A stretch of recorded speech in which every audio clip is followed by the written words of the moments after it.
Sadgurunath Maharaj Ki Jai, and welcome to Jagadambe Reads the Holy Books of India. Ramayana 191. As you may remember, Maricha was trying to tell Ravana about Rama. He is Dharma personified, and it's not right to cast aspersions on his name. How can you possibly think of stealing his wife? It's like falling into a blazing fire without realizing that it will burn you up. Sure as fate, you will be killed. Do not attempt this foolishness. Sita cannot be separated from Rama. She is dear to him, and he is her very life. She is the wife of a great warrior, and she is like the flame of a sacrificial fire. Do not try to touch her. When you encounter Rama in a fight, that will be the end of you. You are now the happy emperor of a Rakshasa world, and there's peace in your mind. If you want it to last, do not antagonize Rama. Go back to Lanka and put the proposal before good ministers like Vibhishana. They will tell you what I have told you. I'll tell you about Rama. There was a time when I was a wild youngster. I had the strength of 1,000 elephants, and I would wander at will, eating human flesh and causing havoc in the ashrams of the rishis. Once the sage Vishvamitra was performing a yagna, and I was bent on disturbing it. He went to King Dasaratha and asked him to lend Rama to him. Rama, the son of Dasaratha, was then hardly 16 years old.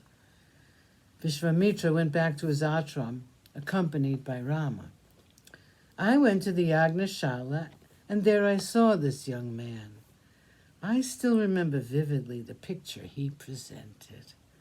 He was handsome, and he was unbelievably young. He held this huge bow in his left hand, and he looked like the young crescent of the moon, rising in the east on the third day after the new moon. He saw me, and calmly he fixed an arrow to his bow. I treated him with contempt and went on with my act of polluting the Yagnashala. Rama dispatched an arrow at me. It pierced my chest, and lifting me up in the air, it carried me a distance of 100 yojanas and flung me into the sea. Being a kind boy, he did not have the heart to kill me, and he left me alive. Slowly I returned to Lanka after I recovered my senses. This was years ago, when he was a boy. Now he's a man, and there is no one in this world or in the other worlds who can stand and fight against him. Listen to my words and abandon this foolish plan of abducting Sita. If you do so, you will only be courting the destruction of everything. It will mean death, death for yourself and for the entire city of Lanka and for the Rakshasa clan. Maricha paused to see if his words had any effect on the king. Ravana was silent. Perhaps he is becoming convinced, thought Maricha, and tried to use further arguments. Again, I will tell you something else which happened to me, continued Maricha. You know how we all have been in the habit of eating rishis in the Dandaka. My favorite guise is, as you know, that of a deer. With 2 more Rakshasas, I entered the Dandaka once, and I went into several ashrams and made a meal of the rishis living there. On one such occasion, I saw Rama and Lakshman in the garb of ascetics, and I told myself, this Rama is now a tapasvi, and I will punish him for what he did to me.